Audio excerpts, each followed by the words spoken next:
Good morning, everybody.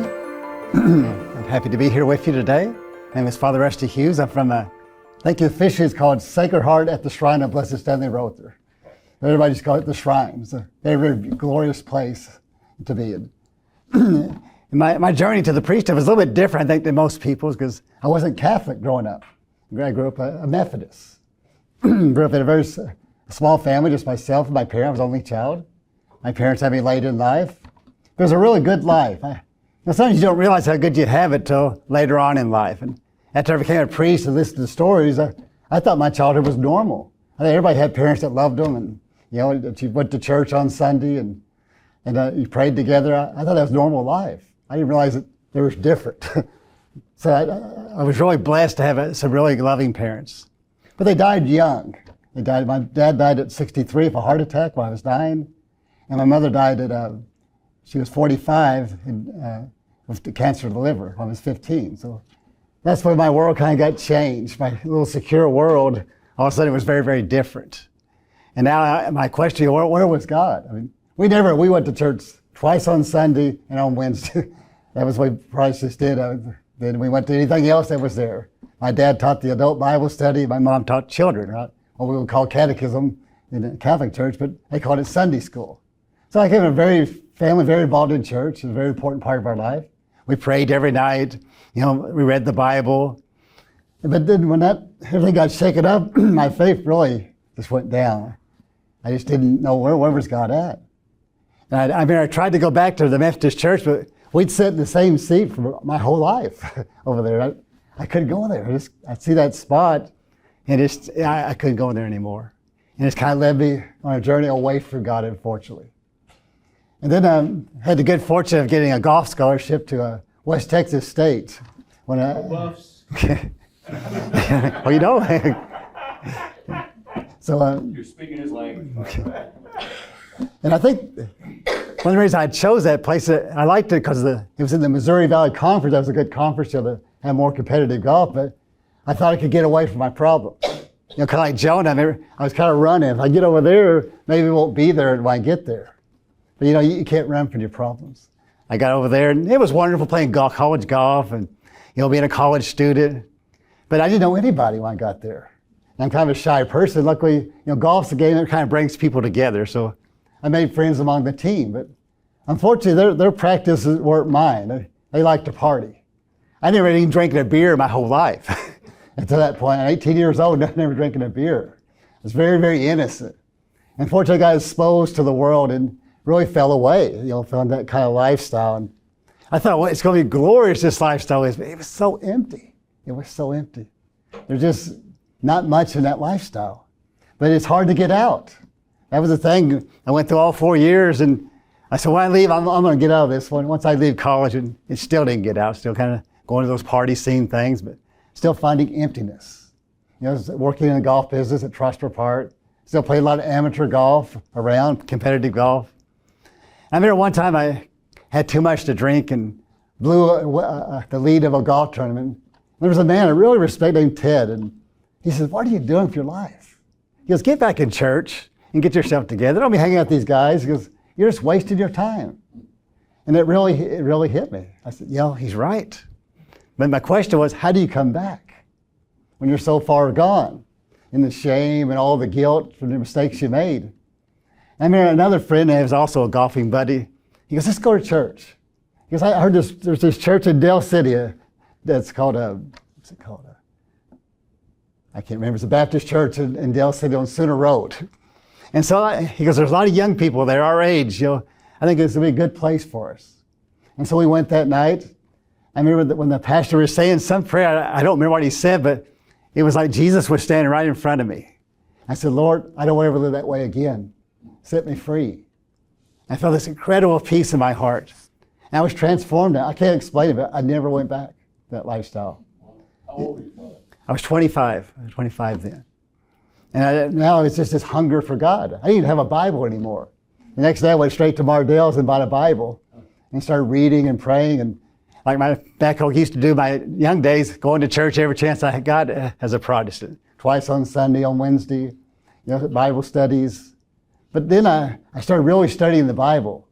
And it wasn't answering up. as a Protestant, they don't really have the fullness of truth. They have a lot of good things, but not the fullness of truth. And a lot of questions in there, a lot of different interpretations. I remember trying some other churches, and the pastor would say this over there. Then it was called First Southern Baptist over there in Del City. It was all these different things. But I had a really good friend named Scott Adams, who was a priest for a time, but unfortunately left. But very, very devout Catholic, very devout man of God. And he started to say, well, why don't you look at the Catholic faith? I said, well, I don't know anything about the Catholic faith. He goes, it's the fullness of truth. I thought, oh, it can't be. It can't be the fullness of truth. Well, he said, what do you think about John chapter 6? I was embarrassed. I didn't even know what it was. I said, well, I don't know. He said, why don't you read that tonight? We'll talk tomorrow. So I read it that night. And I'd read it before. I remembered it when I read it. But I said, I think he really means that. Because I know he said it 4 times. This is my body. This is my blood. And we always had the symbolism of the Methodist Church. We had a little wafer and the grape juice. But again, it was just a symbol. That's what they said. It's just a symbol. But he said that. He was very clear. And I got to thinking, well, if that's true, that's where I need to be, in that church. And so I started talking more. We started dialoguing more and more, what Scott and I did. Every day at work or on the golf course, we're talking about Jesus. We're talking about the church, talking about the life of God. And it was really building me up. And finally he said, why don't you come to RCIA and just see what you think about the Catholic Church. I said, well, okay, I'll go.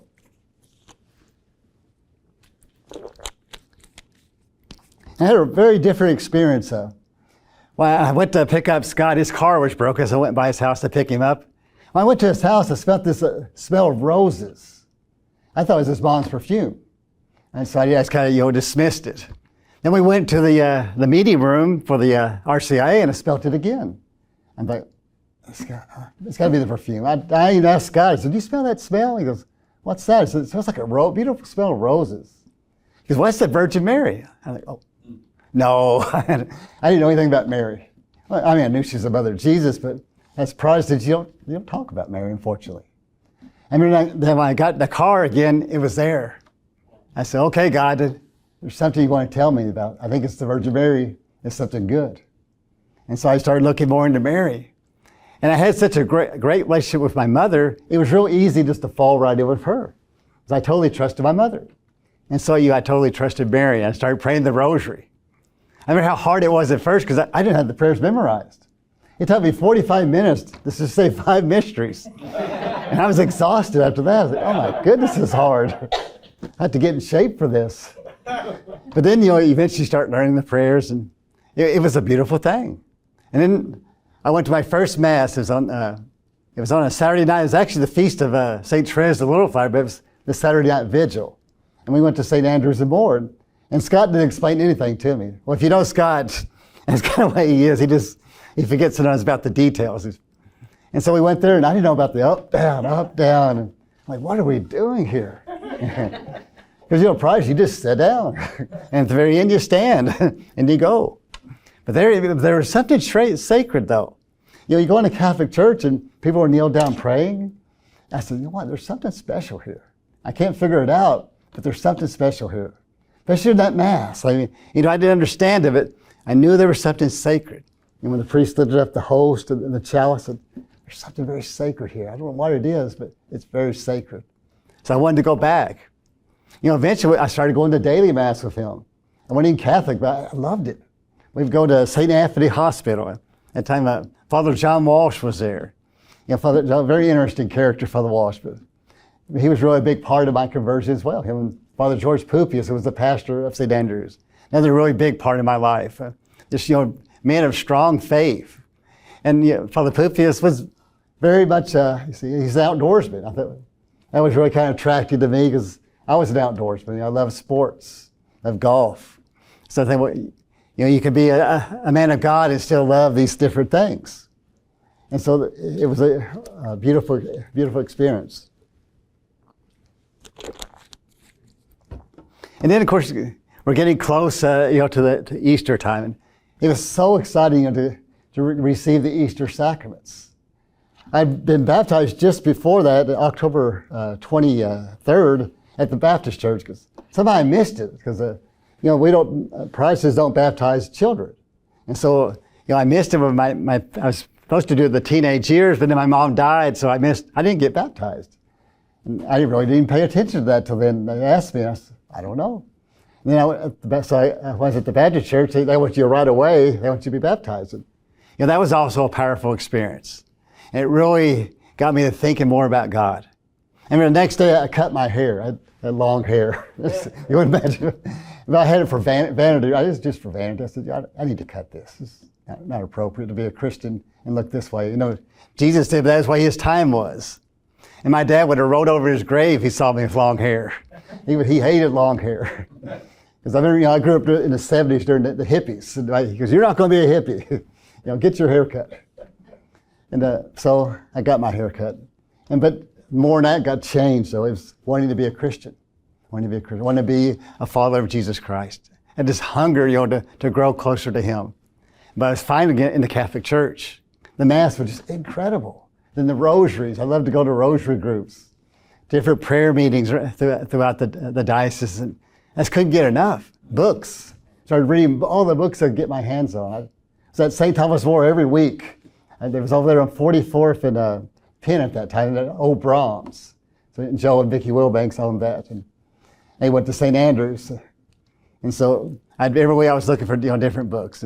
Reading books, borrowing books, just trying to find more out about the Catholic faith. And the saints came in. I loved the saints. They were so inspiring. And they gave me hope, because especially I read St. Augustine. I said, well, he messed up too, but look, he's a great saint. What he did for the church is incredible. And this guy was so smart.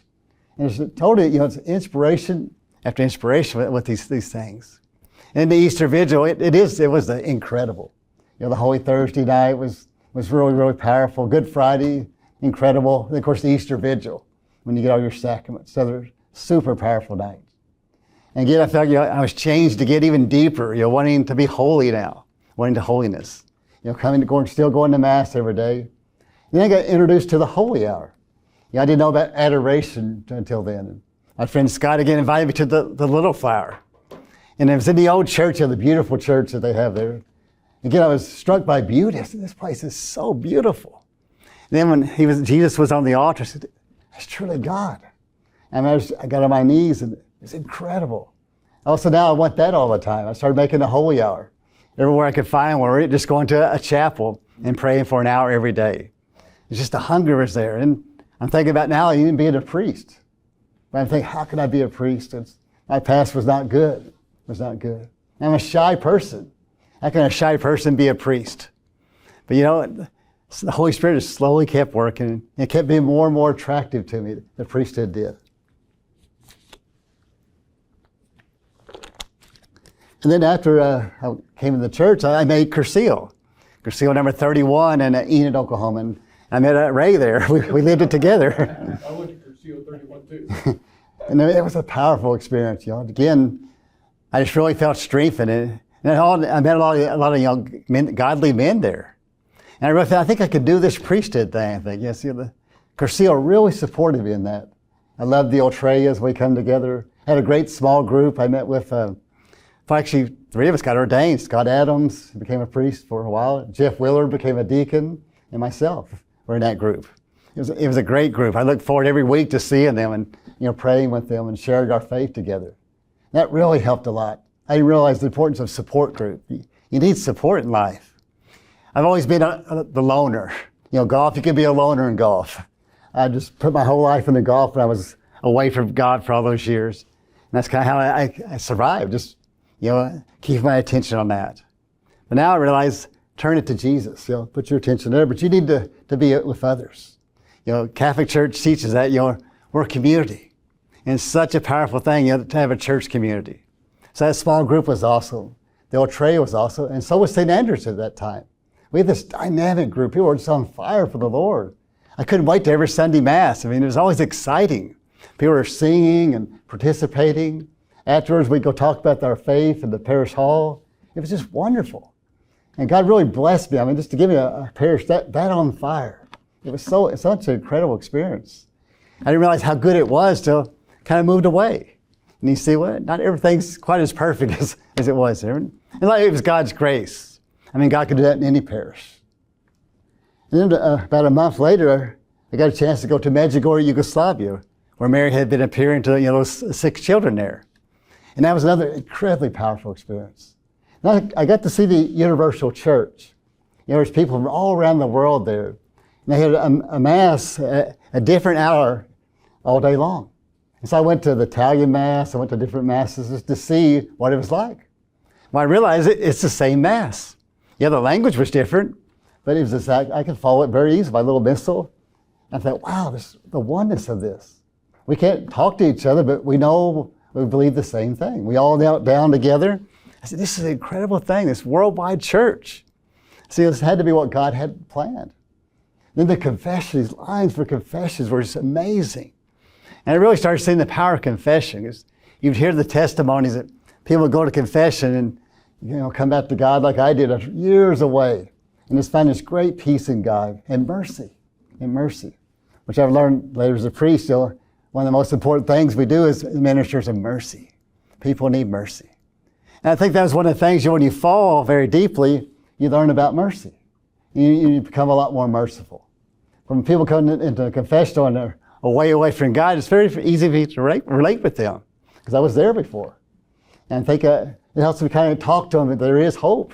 You can change. And you can change. Because some people say, could I ever change, Father? And so I said, I felt the same way. Yeah, you can. You can. By the power of the Holy Spirit, all things are possible. You can really transform your life.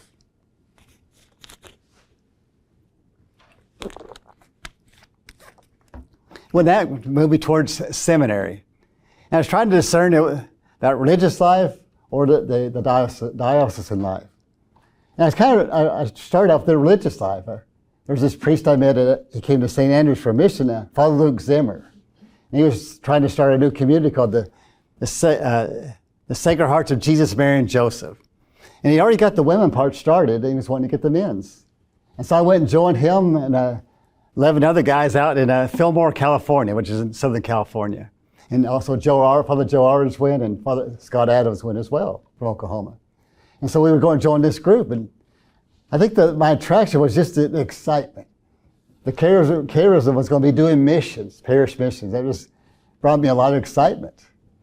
And so we started there, and it was a great time, because Father Luke was a very holy man. And that was a really great experience to see a saintly person. But how normal he was. He liked to watch football. He liked regular things like regular people. But he had a great prayer life. He had joy, incredible joy that I wanted. I want that joy like Father's got. He touched so many people's lives with his very simple preaching. He just would teach the gospel. He was very patient. People would come. He wrote letters all day long. In fact, he had an indenture in his hand, writing with the pens before the computer age. He wrote letters all day long to people, helping them with their problems. And so he was a great inspiration to me. But then we joined the seminary in the Los Angeles Seminary at St. John's. And there was kind of a little conflict. Los Angeles was a little bit more liberal, we'll say, than Father Luke was. And they invited us in, but then they wanted us to become diocesan priests. In fact, the Cardamone said, I don't think, Father, you should start this group. I want your guys to be priests here. And so we gave it, I tried it for 2 years. I said, well, if I'm going to be this, I need to go back home. And my spiritual director said the same thing, go back to Oklahoma City. So I went back at Christmas break, I talked with Archbishop Beltran. He said, well, come on in. He goes, you can come in, you're already there, I'm just going to leave you out there. The only thing I want you to do is learn Spanish, which I did, which was going to be a big part of my ministry, right now. And so I went back and finished out there. It was a great experience. I loved seminary. A lot of guys said, oh, it's horrible. I had a good time. I made a lot of friends. I mean, you can't beat the weather in Camarillo, California. It never gets above 80, never below 60. It's just perfect all year round. So it was a wonderful place to be able to play golf, go for a run. It was just wonderful. And it was an international seminary. I made friends from my class were guys from Vietnam, Africa, different places in Asia. I mean, it's all around the world. Mexico, Guatemala. It was just a wonderful experience to learn the big church. And I made a lot of friends with other guys from other cultures. And it's really enriched my life seeing these different cultures and these different way they express themselves. And then ordination came. I remember we got ordained deacon at the seminary. And that was such a powerful experience. Very, very emotional. Because the night before, I kind of thought about all the stuff from the past. And I was thinking, man, God's taken me a long ways. I can't imagine I'm right at this point. But then you start kind of feeling your unworthiness. I'm like, why can't I be a deacon? I've been, that old thought, I've been so unholy. The devil's like, you're so unworthy. And yeah, I am. But God calls the unworthy. Who was worthy among the 12? None of them. They all abandoned him. Judas betrayed him. Peter betrayed him. But, he calls the broken. He calls the broken. And he equips them. He equips them. And that's why I realized, he's going to take me in my brokenness, and he's going to use that brokenness. He's going to help me to touch other hearts with that brokenness. So it was an incredibly powerful experience. And just briefly, another thing I started doing when I was out there was youth retreats. This passion I started when I got out there. I just loved giving youth retreats. It really taught me how to preach. Because you can't read notes to youth, you'll be bored. So I realized you got to speak to them. And learn how to kind of form my thoughts, which later was how my teacher, Father Miller, he wouldn't let us use notes. He says, they don't need another reading in the Mass. He says, speak to them from the heart. And he had this box method that we used. You kind of went from one here to here to here, but it was all here. And that's kind of what I've been doing anyway with the youth. God kind of taught me just by giving youth talks how to use that box method. I just get in my mind where I wanted to go. But Father Miller always says, leave a little room for the Holy Spirit, because he might want to change some things. And he's so right. Sometimes you'll say, why did I say that for? And somebody said, well, Father, you said this today that really touched me. I think, I didn't know I even said that. It wasn't on my plan. It was kind of a mess up. I thought it messed up. He's so all-powerful. He takes us in our weakness, our brokenness, and he still uses us. That's the amazing thing. I feel like that's what my life shows. Because I was always the shy one. Always one that you didn't see in the class. Because you always just kind of stood back because I was so shy and felt unworthy of my brokenness. I thought I was the only one broken in school. Remember? If I found out everybody were just good actors. We were all broken, but some kids are better actors than others, and I wasn't. I knew I was broken, and I didn't know what to do about it. Because nobody ever told me that you could go to Jesus. And nobody invited me in high school. I guess because they thought I went to church all the time, that I was already there, which I wasn't. My parents were, but I never got to their level. And so, again, God used all those little parts. I used to use that testimony a lot about my brokenness in youth retreats. And I was amazed how it really touched a lot of kids. And I realized that we're all kind of in the same boat together. We come from maybe different areas, but we're in the same boat. But we're looking for this one healer, Jesus Christ, who can heal our souls and give us peace. And that's what, then I got ordained priest, and that's been the great gift. You have the sacraments, and they're so incredibly powerful. They're so incredible, especially confession. I'm hearing lots of confessions now at the shrine. It's every week, every weekend. And one thing we're seeing is that there's so many people coming back 20 years out of the church, 30 years out. One was 40 the other day. They go to the shrine and they just get touched. One lady said, I just came because my friend wanted to say, come see this pretty church. And she said, I walked in, it was so incredibly filled with the presence of God. And then all of a sudden she goes, I got to change. I need to come back to church. And so we say every week. It's such a holy place at the Shrine of Blessed Stanley Rother. I think it's going to be one of the great places in the United States for people to come on pilgrimage. And we're so blessed. I'm so blessed to be part of that. To get to see that every week. This glorious church where people are coming back to God. The life of Blessed Stanley, the ordinary man, is touching many people's lives. It's just an amazing gift. And I'm really fortunate to be part of that. I know it's getting time for Mass, so I'll just end with I owe great gratitude to Jesus for being a priest, for having His mercy on me, finding me in my lost moments, and restoring me, and helping me to be His beloved Son, and giving the great gift to be a priest and get to celebrate the sacraments and meet many people like you and other people who are devout Catholics and who love Jesus Christ the same as I do. So thank you for your time, and I appreciate you inviting me to speak today.